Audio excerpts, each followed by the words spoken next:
Bienvenue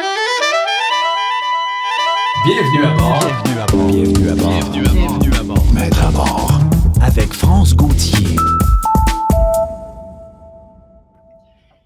Bonjour tout le monde, bienvenue à Maître à bord. Aujourd'hui, on va parler d'affaires ésotériques finies selon Wikipédia, en tout cas. On va parler de géobiologie, de radiesthésie et pourtant, il y a beaucoup de gens autour de moi qui utilisent ces techniques-là pour mieux comprendre l'énergie dans un lieu, par exemple. Dans les années 2000, quand je faisais des recherches là-dessus, j'avais d'ailleurs interviewé une femme qui utilisait ce qu'on appelle l'antenne de l'Escher, qui est une antenne pour aller chercher en fait une lecture de l'énergie ambiante pour nettoyer des lieux. Et on peut le faire aussi pour mieux comprendre, par exemple, ce qu'il y a sur notre terrain. Si on est fatigué puis on se demande pourquoi on est fatigué, ça se peut qu'il y ait quelque chose dans l'environnement qui bug en bon français. Et pour parler de tout ça, parce que moi, je suis vraiment pas une experte, même si je connais le mot géobiologie, puis on va parler aussi de géosophie avec lui, eh bien, j'ai invité quelqu'un qui s'y connaît beaucoup plus que moi. Et je vous le présente. Vous avez peut-être déjà vu Mathieu Galland. Bienvenue à Maître à bord. Yeah, merci de me recevoir. Écoute, je vais te présenter proprement. Alors, tu es d'abord auteur. En fait, c'est toi qui as fondé Crudescence à l'époque à Montréal, au début des années 2010, si je me souviens bien, ou un petit peu avant peut-être? 2007, cofondé avec David. C'est ça. Et vous avez écrit ensemble de plusieurs livres. Je les ai ici. D'ailleurs, on va les montrer. Crudescence. Il y avait aussi les desserts Crudescence, les soupes Crudescence. Donc, c'était pour faire la promotion de l'alimentation crue pour une meilleure santé. Et par la suite, tu t'es intéressé beaucoup à la géobiologie, à la géosophie que vous enseignez, toi et ta partenaire. On va commencer par le début. La géobiologie, parce que c'est vrai que quand on va sur Wikipédia, la radiesthésie, c'est considéré comme quelque chose de totalement ésotérique, sans fondement scientifique, et pourtant ça marche, parce que moi, j'ai des amis qui pratiquent ça avec l'antenne de l'Escher, et ça fonctionne. Dis-nous d'où ça vient, puis comment ça marche. Oh, c'est une bonne question, parce que d'où ça vient, on pourrait vraiment reculer dans la nuit des temps. Ouais. Hein, puis voir comment les anciennes civilisations ont utilisé, on pourrait dire, une forme de connaissance des énergies du lieu. Mais je pense que ça c'est revenu un peu à la mode en Europe à cause justement des cathédrales, les menhirs, les sites sacrés. Puis les gens ont commencé à se poser la question de pourquoi c'était aussi vitalisant ou vibrant, puis qu'il y a des choses spéciales qui se passaient là-bas. En effet, parce qu'il y a des énergies invisibles. Hein, mais les ondes radio sont invisibles, le Wi-Fi est invisible. Donc, les ondes que nous, on projette présentement pour que tout le monde nous voit. Ouais. Tout ça, c'est invisible. Oui, donc il y a des énergies terrestres ou des énergies aussi comme du ciel qui viennent faire une forme d'environnement subtil dans notre lieu. Et il y a façon de détecter ça, il y a façon de travailler avec ça. Et c'est ça un peu la géobiologie. D'ailleurs, on appelle ça les énergies telluriques pour la Terre, les énergies cosmiques pour ce qui vient entre autres, du Soleil, mais aussi de tout l'univers entier. Ouais. Et à partir de ça, bon, par exemple, moi, je vais donner un exemple. Je me suis acheté une terre que j'ai divisée. On a un projet de communauté en Estrie. Et c'est mon voisin d'en bas qui m'avait parlé de toi la première fois parce qu'il a fait ton cours en géobiologie. Et il est venu sur la Terre avec son antenne de l'Escher pour tester l'énergie, puis me dire, bon, mais il y a des mémoires de ceci, puis des affaires de cela. Fait que qu'est-ce que tu fais, là? Premièrement, est-ce que toi aussi, tu utilises l'antenne de l'Escher? Moi, j'utilise des baguettes, tout simplement. Des baguettes en L, on appelle, mais c'est différents instruments, en effet, qui permettent de détecter ou d'entrer en relation avec les énergies subtiles, des classifier. Mais moi, ce qui m'intéresse le plus, outre un peu cette détection-là, c'est la relation qu'on a avec un terrain, ou un lieu, une maison, les mémoires qui sont là, comment on habite le territoire. Puis, tu sais, moi, j'aime ça, imaginer comme que je suis une essence qui habite un corps physique. Et ce corps physique habite une maison et cette maison habite un terrain. Fait que dans le fond, c'est trouver cette harmonie-là d'habiter le lieu, d'habiter l'espace. Pour les gens qui nous écoutent, ne savent pas c'est quoi une antenne de léchère ou les baguettes en question, ce sont des longues baguettes de métal utilisées à l'époque, d'ailleurs, par les sourciers, ceux qui cherchaient des sources d'eau, entre autres. Est-ce que ça existe encore, des sourciers qui est très proche de sorciers, en effet? Définitivement, il y en a. Tu sais, c'est vraiment bien connu en Europe, là, les gens qui cherchent l'eau, ou même des passeurs qui font quitter les âmes perdues. Au Québec, on en a, mais c'est plus discret. J'ai l'impression au Québec, on s'est plus intéressé au yoga, à la méditation, aux chakras, aux méridiens, à l'acupuncture. Mais l'acupuncture ou les chakras d'un corps humain, c'est la même chose que des phénomènes subtils sur un terrain. Il y a aussi des cheminées d'énergie, des vortex, des lignes d'énergie. Dans le fond, c'est comme une acupuncture du terrain qu'on pourrait voir, ou une forme d'ostéopathie de la maison puis du lieu. Alors, de quelle façon on utilise ça? Est-ce que, par exemple, moi, je peux appeler quelqu'un parce que, bon, mon voisin, c'était pour s'amuser, là, mais il y a des gens qui font ça de façon professionnelle. Quand tu achètes un lieu, une maison, un terrain, tu peux faire venir quelqu'un qui va venir faire une lecture énergétique de ton lieu? Oui, il y a façon de cartographier le terrain pour trouver finalement des zones de faiblesse puis des zones de force, on pourrait dire. Puis en sachant ça, évidemment, on va se bâtir sur les zones de force, puis on va pouvoir tamiser ou corriger ou utiliser les zones de faiblesse ou comme qui tirent vers le sol de façon positive. Mais donne-moi un exemple, OK, qu'on comprenne. C'est quoi une zone de force, c'est quoi une zone de faiblesse? Les zones de force vont être, comme on pourrait dire, des petites fontaines d'énergie ou des réseaux qu'on appelle les réseaux d'or. Hein? Fait que c'est comme une qualité très, très nourrissante. Puis il y a des zones de faiblesse où ça va être comme des failles telluriques ou des cours d'eau souterrains qui vont engendrer finalement une dissonance. Hein? Puis on ne le sent pas directement quand on se promène dessus, mais quand on habite dessus longtemps, il y a comme une turbulence constante qui va, comme d'une certaine façon, affaiblir notre énergie vitale. Tandis qu'il y a d'autres lieux qui vont constamment nous nourrir. Hein? Puis je pense que tout le monde a déjà vécu ça, d'aller dans une maison, puis tout de suite, on rentre, puis on est comme « Wow, OK, ça m'ouvre, ça me dilate, je me sens bien, puis tout est créatif. » Tandis qu'on va dans d'autres lieux, d'autres maisons, c'est comme tout de suite, on rentre, puis on se sent comme un peu coincé, ça contracte. Contracté, oui. Fait que dans le fond, tout le monde a une sensibilité au lieu. Mais c'est comme si on peut se réapproprier cette forme d'interaction ou de lecture des espaces. OK. Mettons qu'on a une maison à construire, parce que là, bon, on va partir d'une maison à construire, après ça, on ira pour une existante. Puis tant qu'on veut construire une maison, est-ce que donc, ça veut dire qu'il y aurait des endroits sur le terrain qui seraient plus propices que d'autres en fonction de ce que tu me dis? Oui, définitivement. On pourrait dire que des fois, il y a des lignes positives, là, c'est des réseaux telluriques. Puis, il y a des lignes positives, puis des fois, ces lignes positives-là se croisent, puis ils font un croisement positif. Les anciennes chapelles ou cathédrales ou églises étaient bâties sur des sites vraiment propices. C'est pour ça que des fois, sont un peu n'importe où. Donc, sur notre terrain, il y a des lieux propices pour bâtir. Puis là, on peut utiliser le quadrillage pour installer la maison.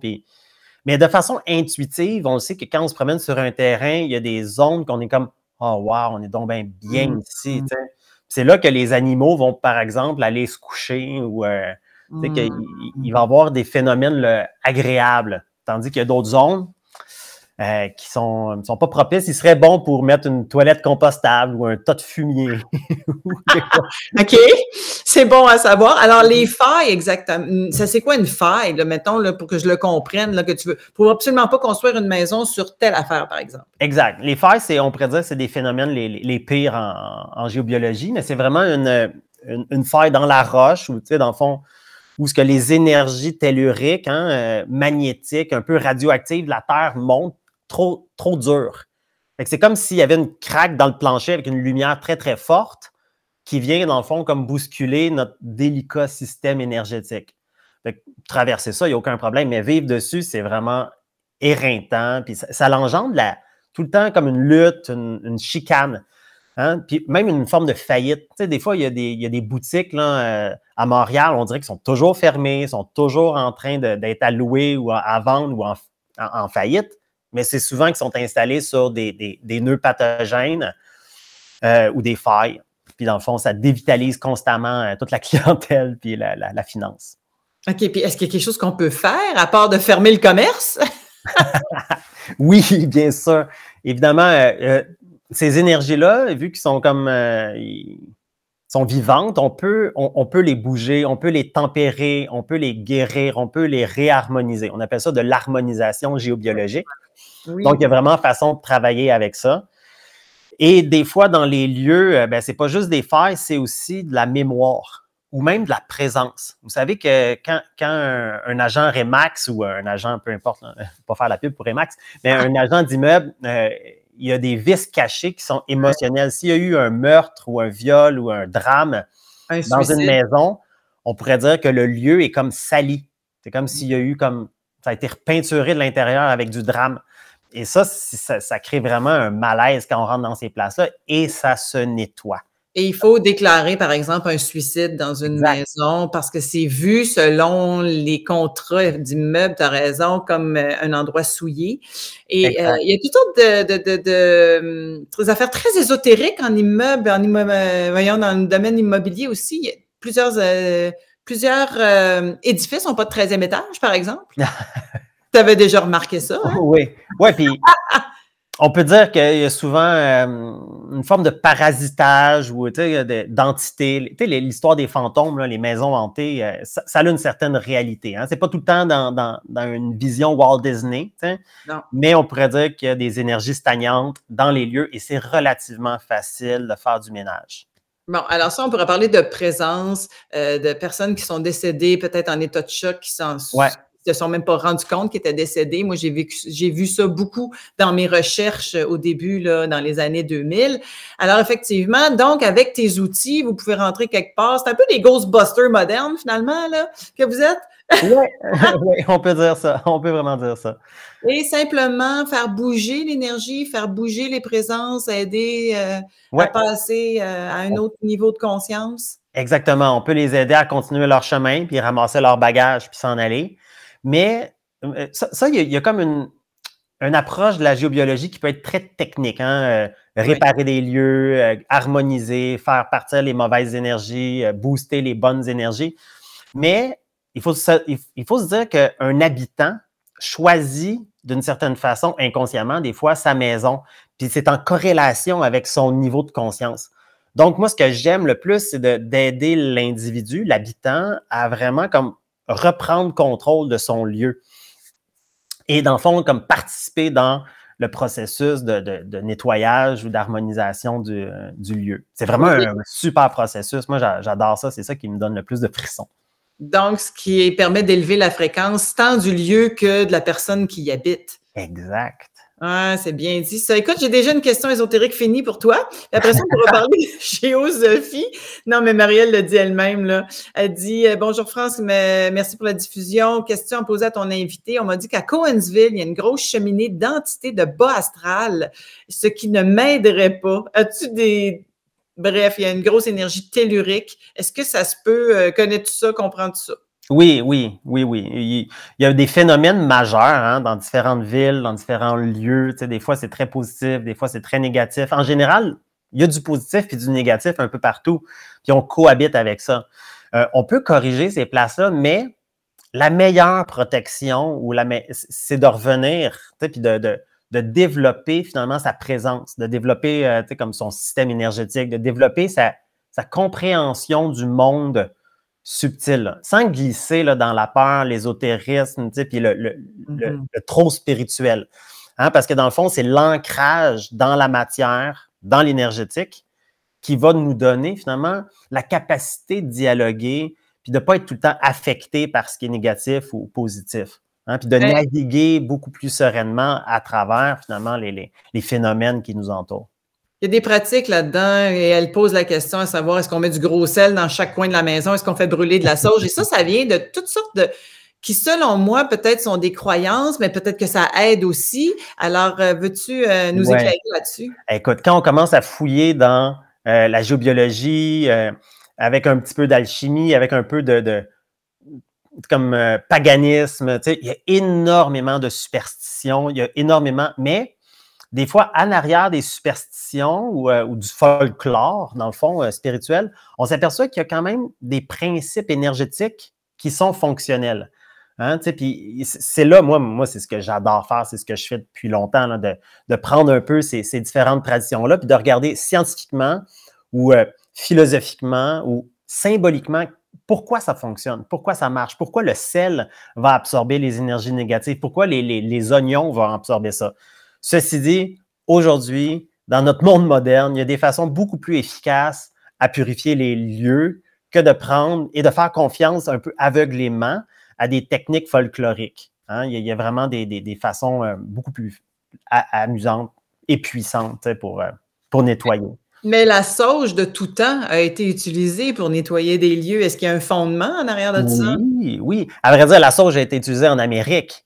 Hein? Puis la sauge, elle se compose surtout on pourrait dire de fibres. Fait que quand on fait brûler de la sauge, c'est plutôt de la boucane, c'est de la fumée. Ce qui est intéressant dans la sauge, c'est son huile essentielle. Okay. Hein? Puis dans le fond, les encens, hein, c'est souvent les encens de qualité, évidemment, là, qu'on utilise à l'église ou dans les rituels religieux, c'est souvent de la sève d'arbre pure, hein, comme de la résine de pin.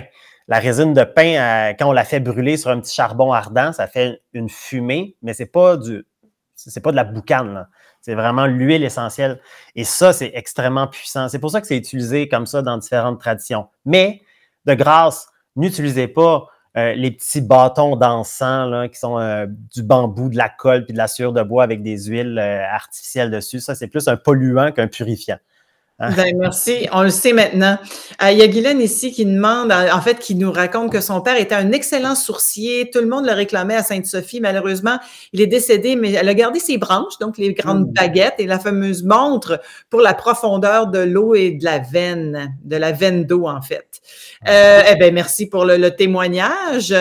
Après ça, il y a Joanne qui dit, moi, quand j'achète des bijoux, un chapelet,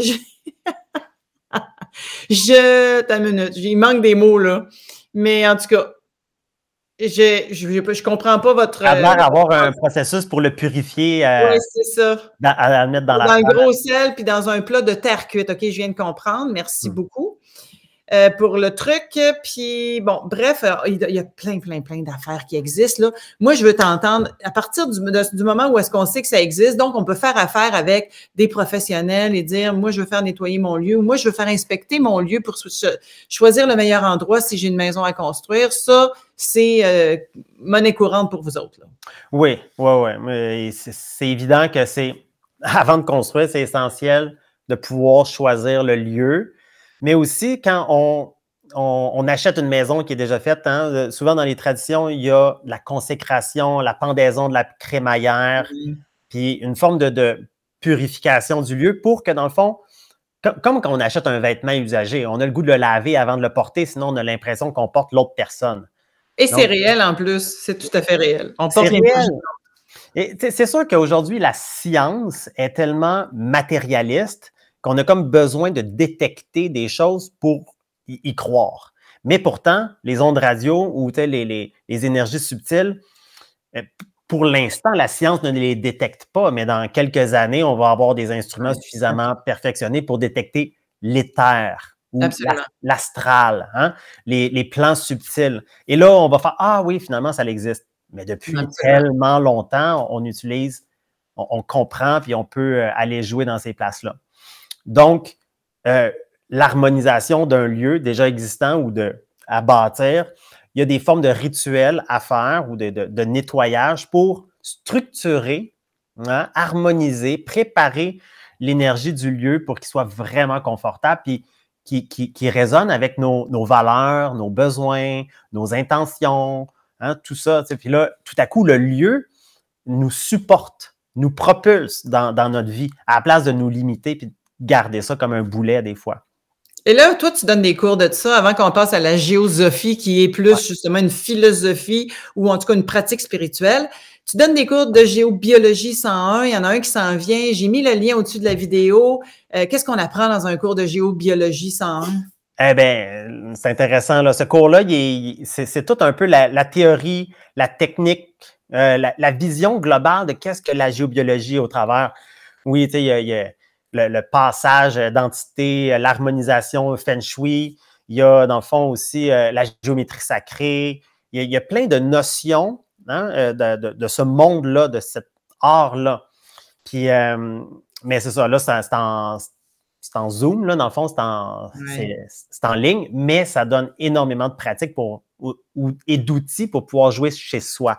Mais après ça, ce qu'on donne aussi dans mon centre de retraite chez Fredericksburg, on donne aussi une formation qui s'appelle les gardiens de la Terre.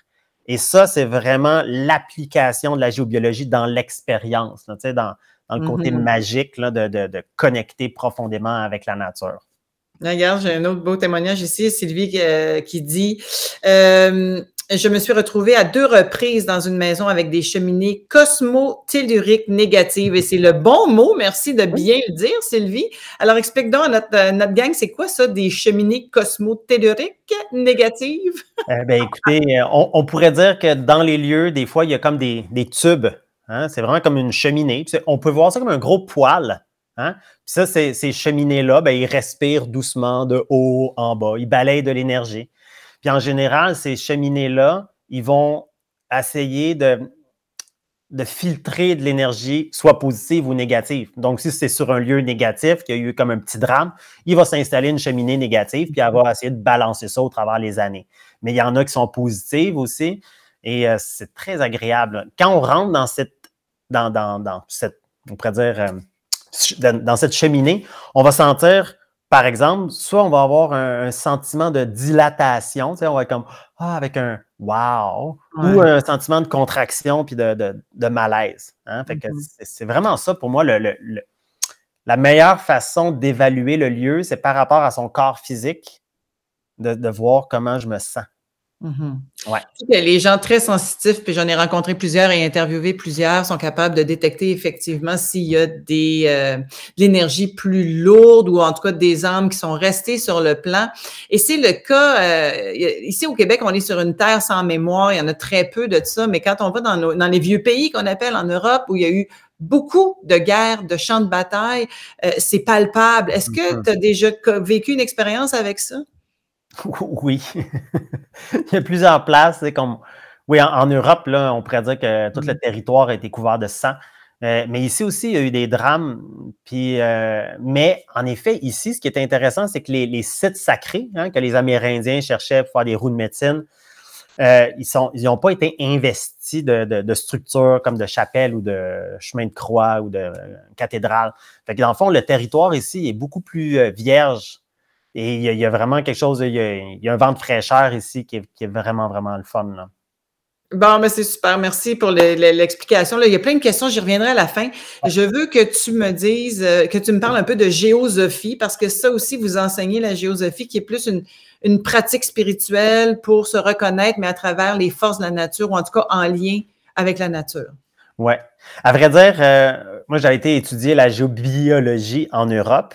Puis quand je suis revenu, j'étais comme, c'est plus vaste que ça. On a un discours plus vaste que juste la correction du lieu, mais qui est vraiment comment connecter profondément avec le lieu. Et c'est de là qu'on a créé la géosophie. Hein, Sophie, qui est la sagesse, géo, qui est la terre, fait que la sagesse de la terre, ça pourrait dire beaucoup, mais il y a quelque chose à travers les années, on s'aperçoit que notre propos n'est pas spirituel.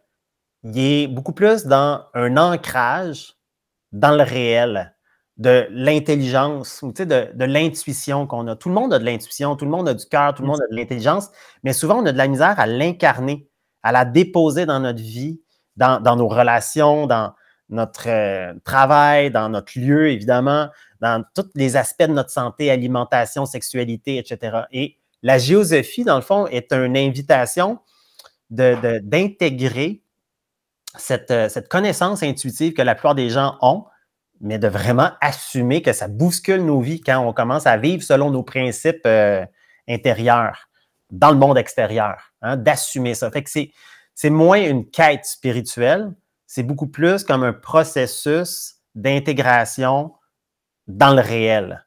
Donc, une reconnaissance de ce qui est déjà là. S'il y en a une qui comprend ça quand même, c'est bien moi, puisque je le pratique et l'enseigne depuis des années. Mais effectivement, ça commence par une reconnaissance de qui on est, qu'on a déjà tous ces outils-là à l'intérieur de nous, cette intuition, cette inspiration, ces sensations, ces perceptions. Et à partir de là, la géosophie, si je comprends bien, c'est aussi de le faire, mais en harmonie avec un retour à une forme de vie plus naturelle. Oui, et même cette vie naturelle-là, elle peut quand même être citadine. Hein? Il n'y a pas besoin d'être en nature. Mais la dimension spirituelle qui nous intéresse, c'est la capacité de ressentir l'énergie subtile. Hein? Puis une fois qu'on commence à ressentir la vie qui pousse dans les choses, dans les aliments, dans les arbres, dans son propre corps, puis qu'on devient vraiment comme à l'affût de ça, tout à coup, tout devient magique. Là. Tout devient comme vibrant, porte de l'information, puis là, on peut naviguer, composer, travailler avec ça. Hein? Donc, c'est quelque chose qui est relativement terre à terre, relativement, mais c'est pas des envolées spirituelles avec les anges et les multiples dimensions cosmiques. Ça vient. Une question de se promener en djellaba puis de fumer de l'encens, là, c'est vraiment très ancré et je le comprends très bien. Alors, mais merci pour ça. Puis ça aussi, c'est fait partie des liens que j'ai mis au-dessus de la vidéo si vous voulez plus de détails. Là, on va aller voir les questions parce qu'il y en a plein.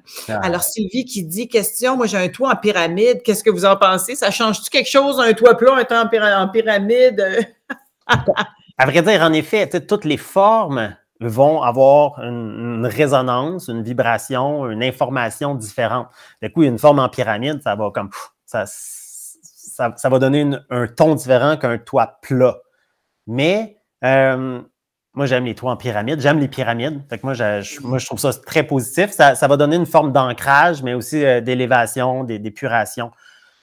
Mais toutes les formes ont, on pourrait dire, une couleur, une texture, puis ouais, définitivement. Et puis là, on glisse après ça dans la géométrie sacrée, puis là, on peut s'apercevoir que dans le fond, c'est pas tant la pyramide qui va être intéressante, mais ça soit que la pyramide soit selon des proportions du nombre d'or. Hein? Fait qu'on peut avoir des pyramides disharmonieuses, comme on peut avoir des pyramides harmonieuses. Du nombre de quoi? Du nombre d'or? Le nombre d'or, qui est le phi.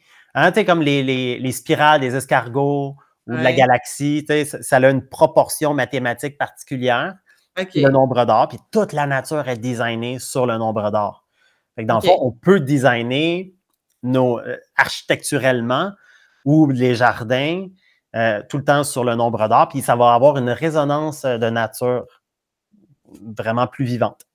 Bon, mais comme dirait l'autre, faites vos recherches, là, le nombre d'or. Oui. C'est bon. Après ça, il y a quelqu'un, José, qui demande ici, si on vit une séparation, par exemple, qu'un conjoint quitte la maison, qu'est-ce que vous suggérez? Est-ce qu'on doit nettoyer pour aider à un nouveau départ? C'est une bonne question, ça, José. Oui, c'est une très bonne réponse. À vrai dire, dans la question, il y a une réponse.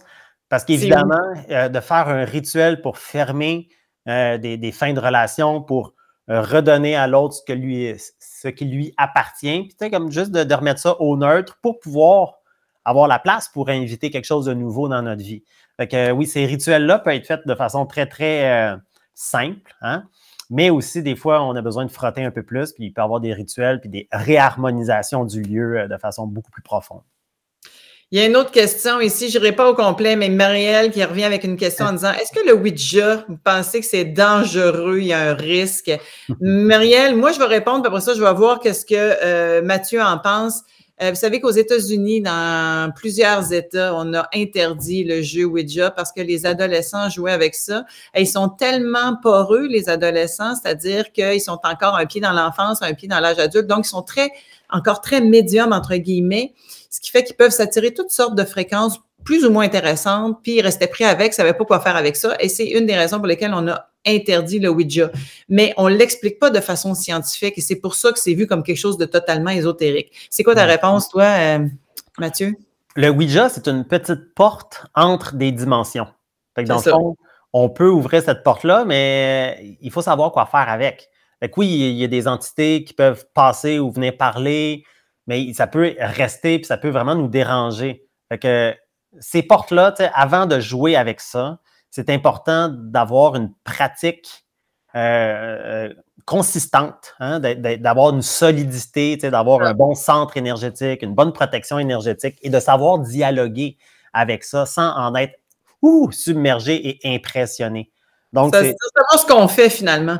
Parce que quand on comprend que tout est vivant et qu'on ne voit que 1% de la matière dans l'univers, le 99% est vivant aussi, il y a de l'énergie, il y a de la vie, il y a une conscience, eh bien, quand on comprend ça, on peut mieux maîtriser tout ça. Écoute, il y a une autre question quand même ici, un peu flyée, qui dit, Cathy qui me dit, j'ai eu un rond dans un carré qui s'est imprégné dans le coin d'un mur qui ressortait faiblement de la peinture mystère. Hey, moi, je te laisse aller avec ça si tu as une réponse. Écoutez, on a tous déjà vu un chat en train de regarder dans le vide ou de chasser quelque chose que nous, on ne voit pas. Alors, on peut dire que tous les plans d'énergie sont habités. C'est habité. Il y a des mouvements, il y a des qualités, il y a des énergies, des entités des fois. Et c'est une vision du monde qui est pluridimensionnelle. C'est pas juste spirituel ou juste matériel. On pourrait dire qu'il y a plein de couches entre tout ça. Et tout ça, ça grouille de vie. La clé, c'est de savoir comment retrouver son autorité, retrouver comme sa souveraineté à travers tout ça. Parce que nous-mêmes, en tant qu'individus, on a plusieurs strates et comment converger tout ça.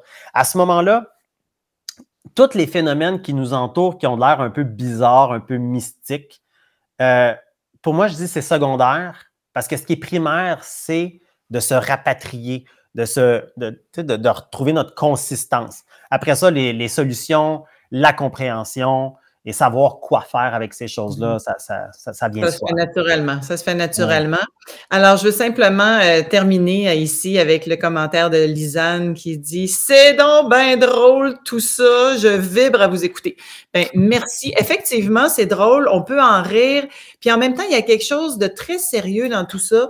Et moi, je trouve qu'on vit à une époque formidable, et je vais te laisser commenter ça, Mathieu, mais on vit à une époque formidable où est-ce que, moi, il y a 20 ans, quand je faisais des recherches là-dessus, que je posais des questions, que je publiais dans une revue grand public et que j'écrivais sur la survie de la conscience, les états altérés de conscience et tout ce qui touche à la conscience, je passais pour une extraterrestre.